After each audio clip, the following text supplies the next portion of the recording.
Good morning. This is Earth Skills with Jeff Gottlieb. We're back. And we have a show that's a little bit out of season, but I think it'll still apply and it'll be knowledge that you can have for next year. Um, and you'll find out why I said that in a moment. So, our title today is The Most Dangerous Thing in the Wilderness. And if I let people's imaginations run wild, they're going to come up with all kinds of things. It must be bears, venomous snakes, crazy people, any number of different things they may put on that list. And there are things that are dangerous. In other words, they could do you harm, but then you have to look at what actually does some people harm, how many. So if you look at, the coroner's report, people who have been outdoors and they suffered some terrible thing happened to them, what is the cause of death? The most common cause of death is hypothermia. It is just not keeping track of your body temperature, and you get too cold. That's it. It seems kind of a anticlimactic to talk about. It's not monsters, Bigfoot. It's not 9-foot rattlesnakes. It's not any number of different things like that. It's I wasn't wearing the right clothing and I got cold. And I couldn't get warm fast enough, and that's it. So what happens to you when you're suffering from hypothermia? By the way, hypothermia has another name that you might see more often in the newspaper or something, and that is exposure. And it's like, yes, this person was rescued and they're being treated for exposure. Yeah, what that means is they're really cold and they need to maybe have some warm saline, have something hot to drink, have a blanket wrapped around them, watch their vitals. So, what's going on here? With every couple of degrees of lowered body temperature, some things you'll be able to keep track of just what's going on with you by what you no longer can do well. So, if you lose just a couple of degrees, you get what we call the grumbles. And all these things are easy to remember because we can think of them as ending in umble. So you get the grumbles. You cranky, crabby, dissatisfied with your day, just like some stuff's bothering you. Another couple of degrees lower, and it's literally in 2-degree increments. You get the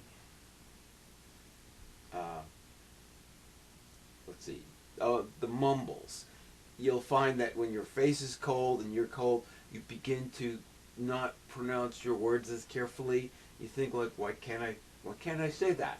It's you getting colder.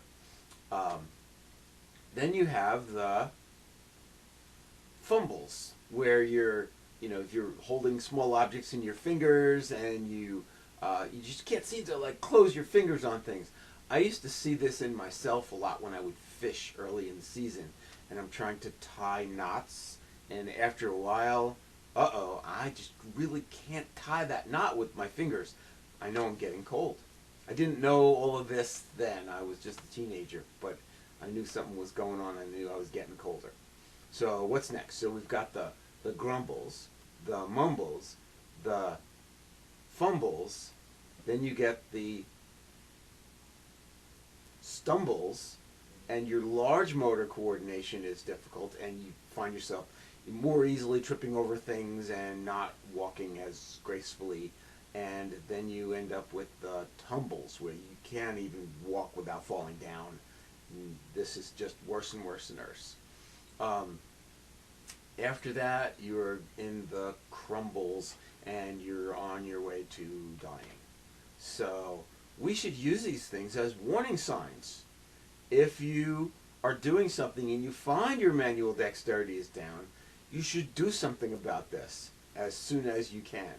If you find that your speech is affected, something's going on. And you might even do better to see this in other people and help them, because you might not recognize it in yourself as easily.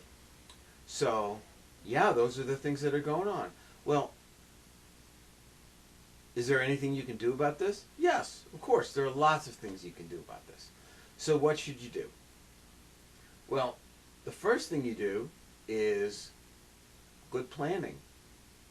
If you're going to be outdoors, think about how long you will be out, how to make sure you're going to be able to get back on time, make sure other people know where you're going, make sure you pack things that you will need. So all of those things will help you. Thinking ahead, making a good plan. If I know that I'm going to be in a place where I have to cross wet places and muddy places and my feet might get wet, well, this is something I know and I can plan for that. I can make sure I'm wearing my waterproof boot. I can bring extra socks. Whatever it is that you can plan for, great. Could save your life. Literally, this is the most dangerous thing that happens to people outdoors. It's very common. So, what else can you do? Part of good planning is wearing good clothing. So, what constitutes good clothing? Well, first of all, enough clothing. And I don't know about you, but I frequently make a guess about what I'm going to need on a given day, or how long something's going to take, or how difficult it's going to be, something's going to be, and I'll guess wrong. So one of these things that happens to people a lot is they dress according to how comfortable they think they will be. And then they're wrong. If you're in town and you can go back into a building, or you can get in your car, or something like that, this is not an issue at all. You can say, whoa, it's cold today, and you can stop doing whatever you're doing. But if you're outdoors, and it's going to be many hours before you'd be able to walk out anyway, or you could be stranded, or any number of different reasons, you'd better be more precise in your planning, and you should add a level of a cushion of insurance that what you planned is even better than you think you'll need. What does that translate into? However many layers of clothing you think you'll be comfortable in, bring one or two more. And they don't have to be very thick to make a difference. You know, one extra sweater stuffed in your pack, one rain shell that you didn't think you needed. So, what constitutes good clothing, smart clothing to wear? Well, first of all, there's a saying in outdoor gear enthusiasts, cotton kills. And what they mean by that is that if you're wearing cotton jeans, cotton sweatshirt, cotton clothes, and they get wet, they will stay wet, and they will allow your body heat to leave you faster. We should talk about this. Okay, what's happening to your body heat? You make body heat. You've eaten food, you're burning it, and you're making heat. Well, we're losing it. It's going away. Why? Well, because you're a warm object in surroundings that are colder than you are. So the first thing that's going to happen is the heat's going to undergo radiation. What that means is it's not radioactive. It means that the energy is going to just literally go off and away from you in all directions. Literally all directions. And where does it stop? Well, it doesn't. It just keeps going away from you, out into the atmosphere, and literally leaves the earth. So heat leaves and it never comes back. Luckily, we keep making more heat. So, here's some wisdom for you. You want to prepare, you want to stay warm, bring food. Make sure you're still eating while you're out there. If you're ever in an emergency situation where I didn't expect to be out here and I'm stranded, well, you could always plan to have a little extra something to eat in your pocket or in your pack or whatever. It could be energy bars. It could be chocolate. I don't care what it is. The more energy that it gives, in other words, the more calories it has, the better. Now, when we use the word calories, we think of it as having the ability to make us fatter or to give us energy, but calories are a measure of heat. That's how we measure them. When we're eating food, we're calling them calories, but really they're kilocalories. They're 1,000 of calories per dietary calorie. And those same calories, they're literally the currency of what your body heat is made of. So, bring food. Bring food that can give you energy. Um, so, okay, where was I going with that? Yeah, so you're going to radiate heat. It's just going to leave you. Well, that might not be bad at all if you kept it from leaving you so fast. Because that way, when you make more, you will still have quite a bit of heat around you. Do you ever get in a hot bathtub and you ease yourself in and it's difficult, and then after a while you feel kind of comfortable. But if you swish your arm around or something, it feels hot. That's because there's this thin layer of water around you that's closer to your body temperature. And then when you mix it all up, you're exposed to the whole temperature. In the same way that you could save a little body heat around you that doesn't leave. How do you do that? Well, by stopping it in some way, by trapping it in some way. Talk about that in just a moment. But the last couple of ways that we lose heat are, if there's a breeze blowing, or if you're in water and there's a current, what's happening is you might be making plenty of heat, but the current is now taking it, and now the heat you made is over there. And if it's over there and it's not right by you, it's not of any use to you. So that's why when you stand out in the breeze, you feel colder faster. So that's called convection.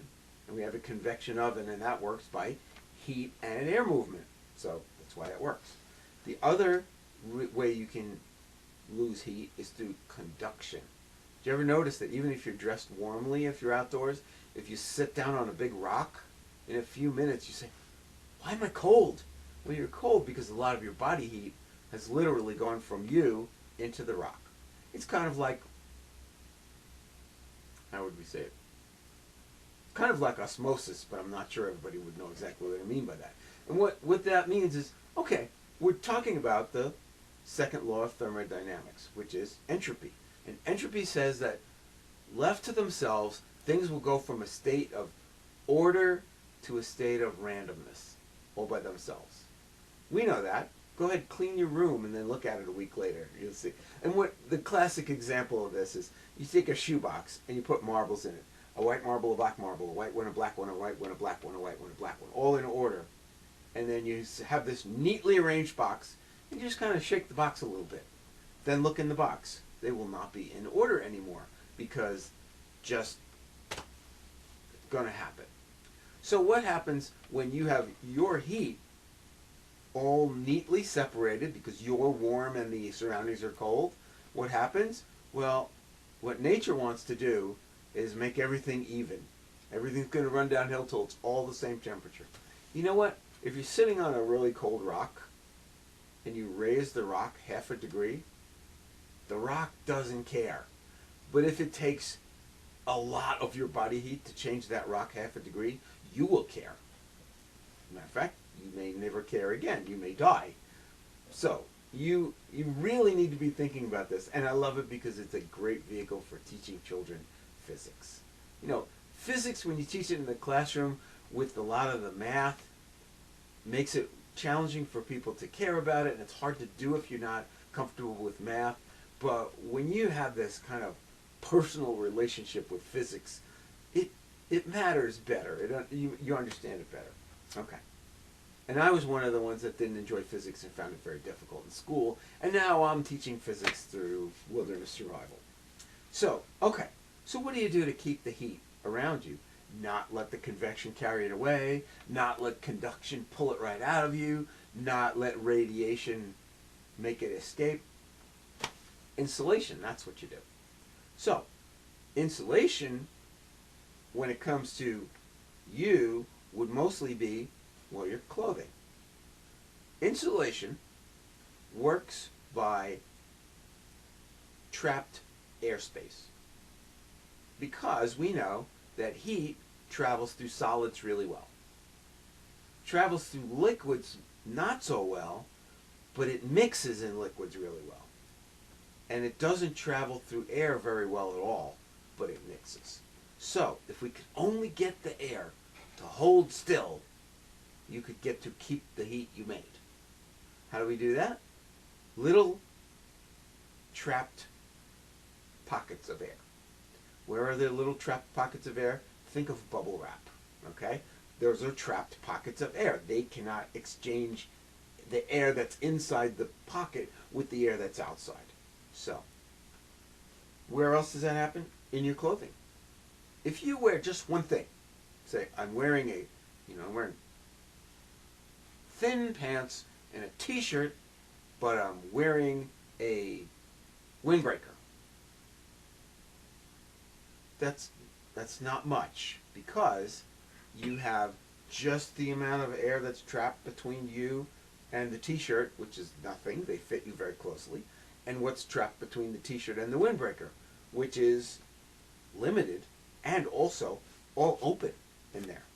So what would be better? Well, I'm wearing a wool sweater.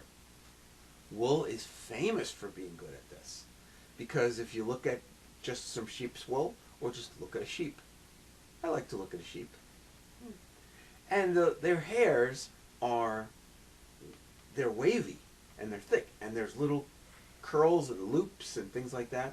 And then you go ahead and you knit, and you do it all with looped stitches like that. So a sweater has thickness and it has air in it, and you can't really squeeze the air out of it.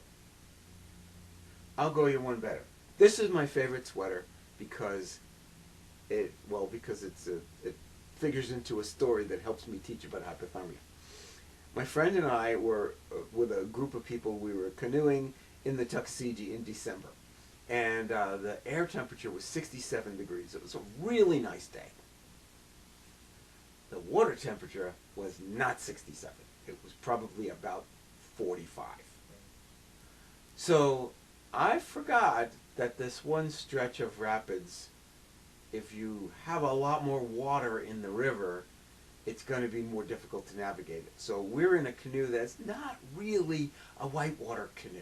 As a matter of fact, it's absolutely not a whitewater canoe. We're sitting kind of high up in seats, and we're not kind of tucked in. Anyway, we hit this rapid, and there's some switchbacks. And with every switchback, water slops into our canoe.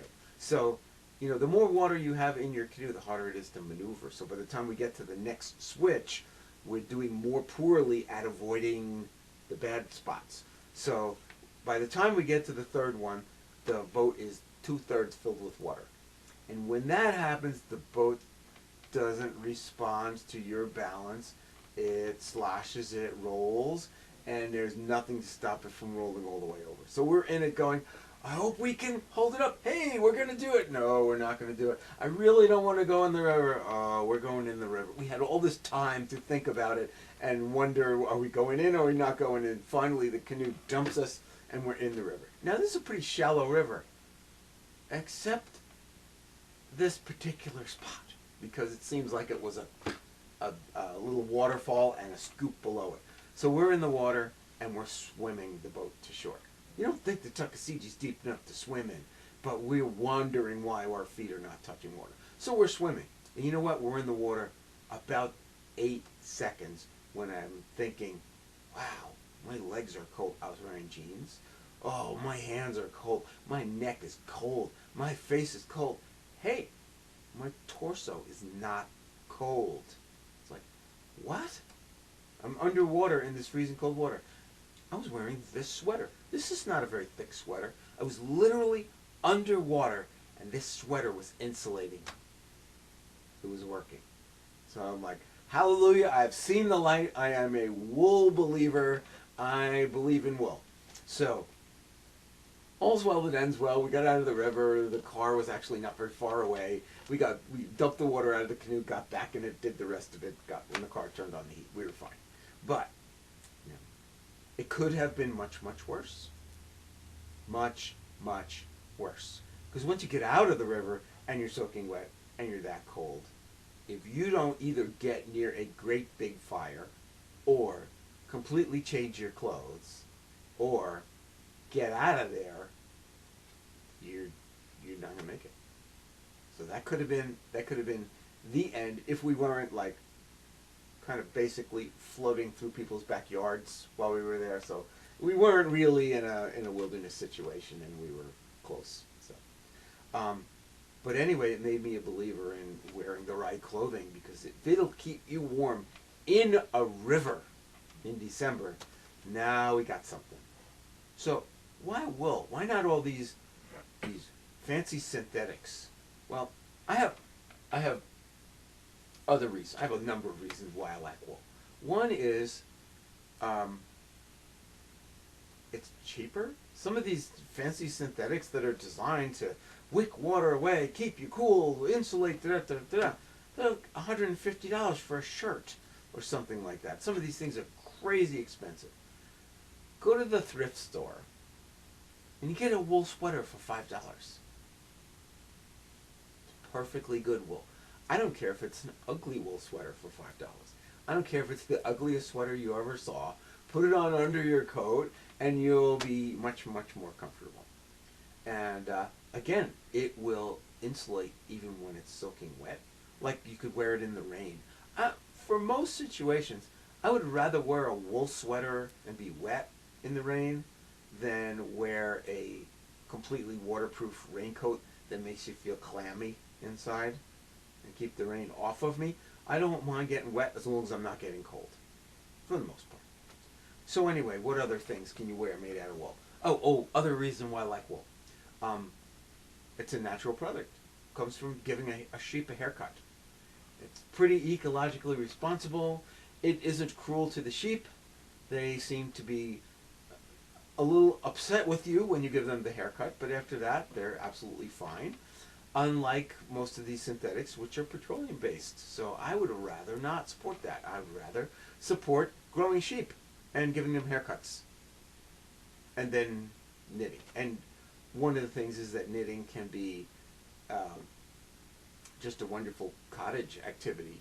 You know, my daughter is a mad knitter. She does so many cool things with knitting, and she has made me some very beautiful sweaters, scarves, gloves, hats, all kinds of things. So those things. And also, last reason, one of the ways that you can help yourself if you're outside and you're cold is to make a fire. And I would rather not be wearing plastic clothing when I'm sitting next to the fire because sparks are going to jump and it is going to melt holes in your clothing. You know what happens when a spark hits wool clothing? It singes a little bit of the outside fuzz and then it goes out. It just isn't going to light your wool on fire. Very, very, very, very hard to burn a wool sweater. So, you're much more fireproof. You can go closer to the fire. You're safer.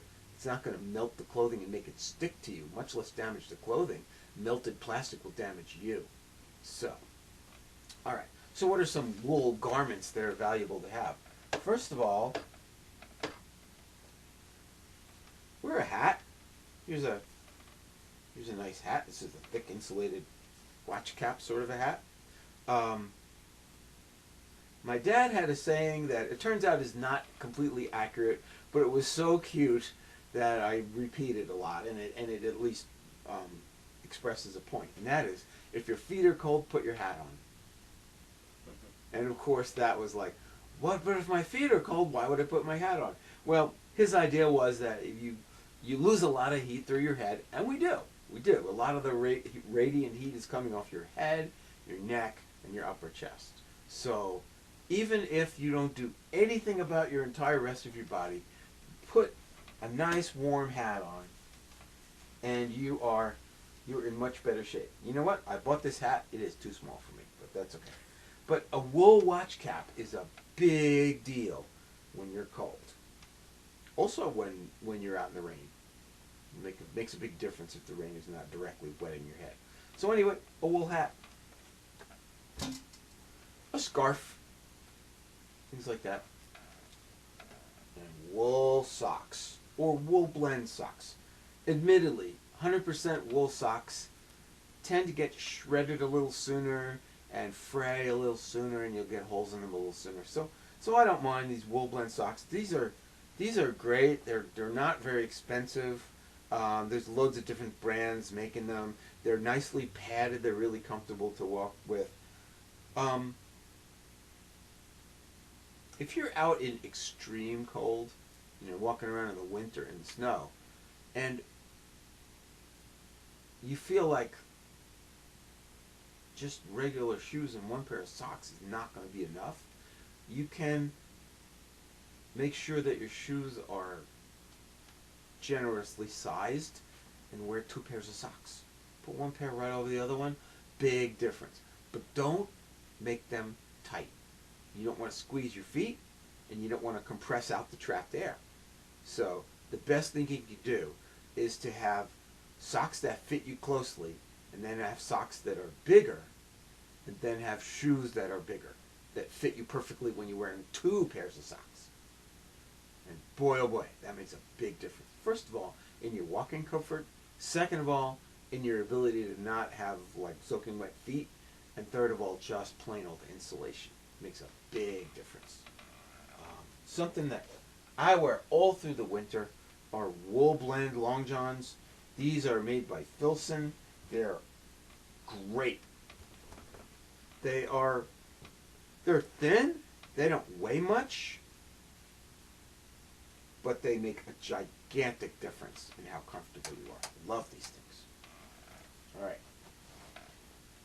So with that, with clothing, we talked about layers, because if you might be wearing the cotton t-shirt, but then you're wearing like a wool button-up shirt, like wool rich and all those sorts of things, and then you put on a sweater, and then you put on a coat, you're going to be in great shape. And if you then don't let heat escape out your collar because you've got a scarf on, or a neck gaiter, I like those things that are kind of just a circle, and you pull them over your head and they fit right in your collar. I love them. And a hat. Okay, so you're out in the woods and you have the clothing you have. I mean, you could plan better and have carried more, but it doesn't help you much to say, I wish I had bought an extra sweater. You don't have it. What are you going to do? Well, what out there is insulation? What out there has the ability to trap air? Leaves. So you can actually borrow the ability of those leaves to keep you warm by tucking your pants into your socks and stuffing your pants with the driest leaves you can get. And then tucking your shirt into your pants and stuffing your shirt with the driest leaves you can get. You will look like the Michelin tire man, but it is okay. It can make an enormous difference in how comfortable you are and therefore how safe you are. So imagine that, using just stuffing leaves in your clothes makes a big difference. Because what if you're out and you know the way back and it's just colder than you expected and you just need some help and you could walk out? Well, you can walk out like that. As soon as you get out, untuck everything and spill the leaves out. Big deal. And if anybody sees you, they're probably cold, so you can laugh at them. They're not laughing at you. All right. So what else could you do? What if you feel like, I'm here, I can't get out, I have to stay, I don't have warm enough clothing? What should you do? You could make a shelter using a frame of sticks and leaves, and this is how you do it. So you start with, let's look at the top picture here. You start with a stump or a rock or a tree with a low branch that is about, 3 feet tall. Even less necessarily, because you don't want to make this thing big and tall. You're not holding a dance in it. You're going to get in it and you're going to make like a leaf and stick sleeping bag. So this space here is the space where you're going to fit right under here, okay? So you're going to measure this so that if you were lying down, you would fit in here. So you got 8 to 9 feet because the length of the stick, actually 8 to 9 feet, you want a stick that's at least twice as tall as you are, okay? Well, there it is. I'm backwards. I'm looking at the monitor. I should just look at the paper. Yes. So this stick should be strong enough that if you brace it and you shake it a little bit, it won't break. It does not have to be a tree trunk or a log or anything. I think about that big around is plenty. So it doesn't have to be gigantic. Yeah. So, brace it, lean it, leave yourself enough room to be under it, and then you pick up straight and forked sticks and lean them on the side. And you leaning them on both sides. You know, if the thing were looking right at you,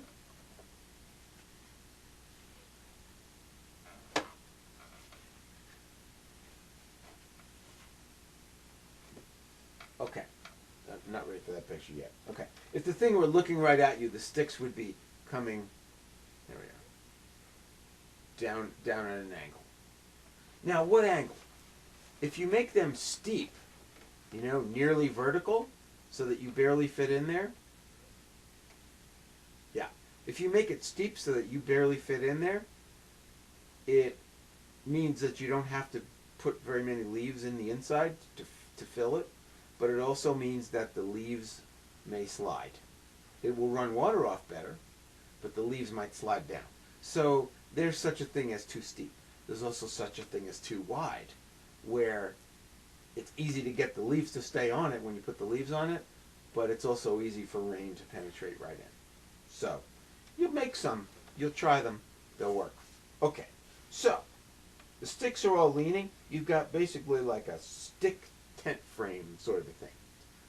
By the way, if you had something like a tarp, a plastic garbage bag, anything, you could drape it over this and make it waterproof.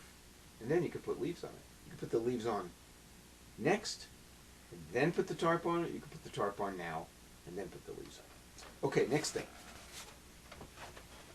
Once you have that frame, you stuff the inside with leaves. Stuff it full. Because as soon as you get in it, you know you're going to pack them down. So that you could put in seemingly more than you need. You want it full. By the way, this shelter was inspired by watching squirrels build their nests. They get the best, cleanest, nicest leaves, and they make a great big fluffy ball, whether it's inside a hole in a tree or in the top of a tree. And then you pile leaves on the outside. So this is like a cutaway view, okay? The sticks that would be on this side are not shown, okay? And you can see in the end, that arrow would be the way you get in. And you can see how you have a big pile of leaves on the top, and then you put sticks on the outside to keep the leaves from sliding off. Okay. Now, how thick a pile of leaves do you need? Depends on the temperature and what your physical condition is. If it's really an emergency, you need a lot of leaves and it's well below freezing, you might need 3 feet of leaves. 3 feet. That's a lot of leaves. So, where would you build this? In a place where there's a lot of leaves. You definitely don't want to say, well, I kind of like this location, but all the good leaves are over there. Build it where the leaves and sticks are. Be smart. So, like with any question of real estate, location, location, location, a good shelter in a bad location is a bad shelter. And what I mean by that is, you don't want to build it on top of a yellow jacket nest or or a place with loose rocks that will slide and fall on you, or you don't want to build it under a big dead branch that's waiting to fall down. You don't want to build it on an unstable slope. You don't want to build it in areas that are wet and squishy ground. Use very careful sense about where you put a shelter. So, you minimum want 2 feet of leaves when you get in from your body to the outside of the shelter. That's how to measure how much leaves you have, the thickness.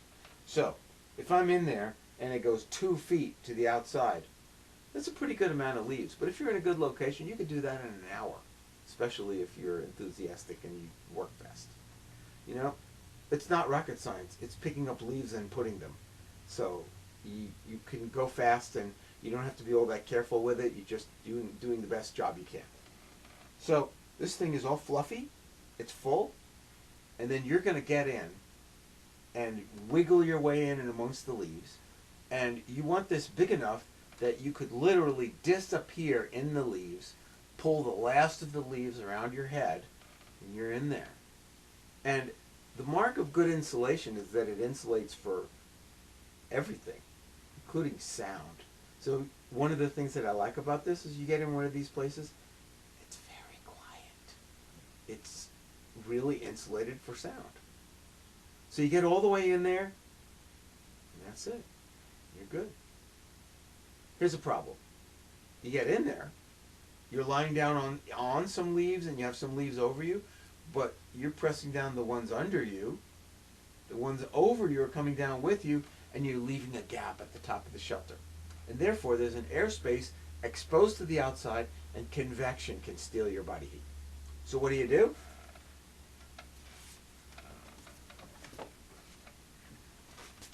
You take straight sticks, and you reach in, and you shove them in one wall, and in the other wall, and it turns into the letter A. And you have a bunch of those in a row, from back in the shelter out towards the front, and you stuff leaves above those. And that way you don't have an area, a triangle above you with no leaves in them. So this can make a big, big difference in making sure you've got leaves all the way around you. And it helps a lot when you get in the last time when you say, okay, I'm going to bed now. You get a large pile of leaves, you get in, and then you pull that large pile in after you. And there's your door. You won't have any trouble breathing through a big pile of leaves. Heck, I can breathe through a sweater, and that's more tightly knit than the leaf pile. So this works. And I have a little photo of me in one of those leaf huts. It's nearly complete.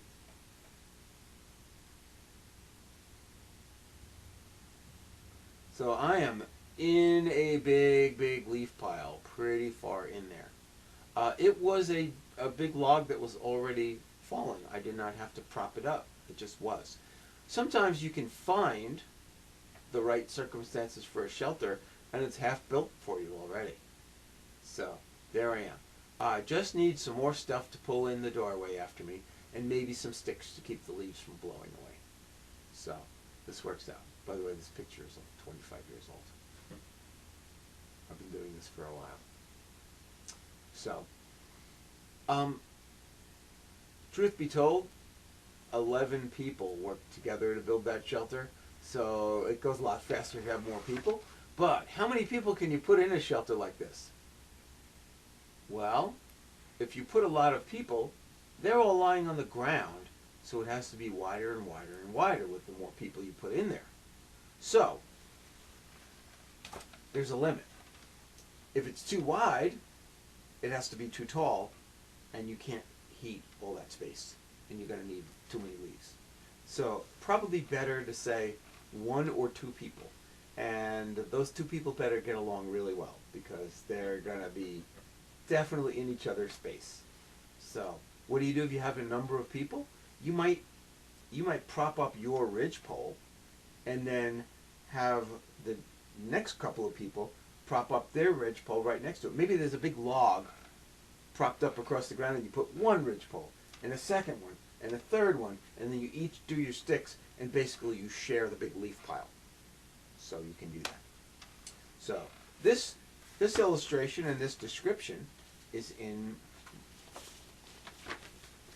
my book, Teaching Primitive Skills to Children, which has shelter, fire making, and a whole lot of other skills that would be great to teach children. Some of them for just the pride of craftsmanship, some of them for nature knowledge, and some of them for literally for survival skills. So it's a book. You can get it. You can get it from my website, which is what's my web address again? Oh yeah, theprimitivenaturalist.com. And that's me. So you can find me there. Yeah. So what else? I might like a fire.